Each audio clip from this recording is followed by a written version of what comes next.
Okay, yan. Simple ano lang tayo. Tips na kung saan ang gagamitin natin ngayon ay ang paggamit ng snipping tool from image to text. So, halimbawa, meron tayo rito PDF and let's say ito, image siya. Hindi natin siya makopy. Yan. Hindi natin ma-select. Then, usually, kakopy natin yan, then ipe-paste natin kung saan natin gustong i-paste. Let's say, Microsoft Word. Ngayon, ah, halimbawa lang ito ay image at may text dyan at hindi natin ma-select. Gamitin natin yung snipping tool para makopy natin yung text na yun. So, halimbawa dito, kokopyahin ko tong text na to. Ngayon, ito. Itong text dito, kokopyahin ko yan gamit ang snipping tool kasi hindi natin yan maseselect yung text na yun. So, search lang natin yung snipping tool pag nakita na natin yan and maglalabas ito. Ngayon, mag-new lang tayo dito. Then, yan. Maggaganyan yung ating screen. Then, select lang natin ito. Yan. Pag na-select na natin, lalabas na yun dito.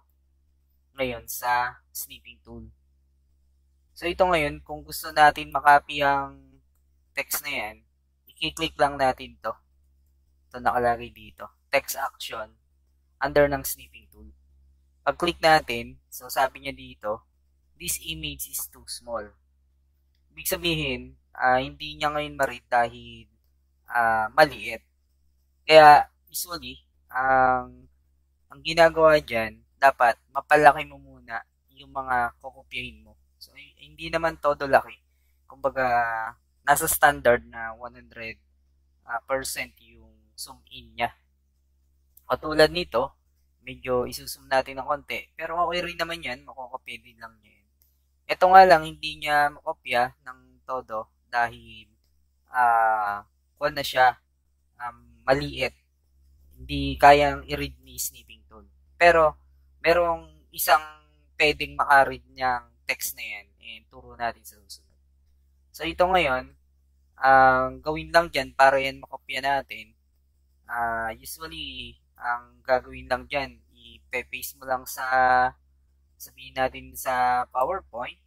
Di ba, mag-open ako dito. Open ako ng bago.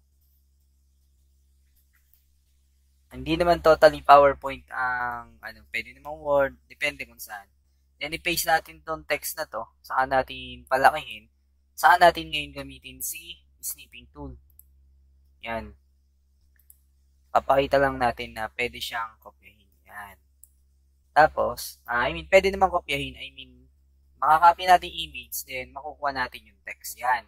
Pagka-click natin noon, kanina, lumabas ngayon tong copy all text. So, kakopy lang natin, nagkaroon na ng check. And now, pwede na natin yan i-paste dito. Ito na. Text na siya ngayon. May edit na natin. Diba? Ganun lang siya. Ngayon, kung eto, pwede naman natin yan gamit tayo ng snipping tool. Click lang natin yung plus sign. Let's say yan, copyin natin to. Lalabas yan dito ngayon. So, click natin tong text action.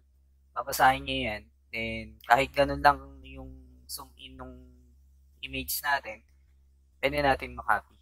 Yan. Tapos, try natin i-paste dun sa PowerPoint kanina. Yan. Ito na rin siya. Text na rin siya agad. So, ganun lang yung tuturo natin from image to text.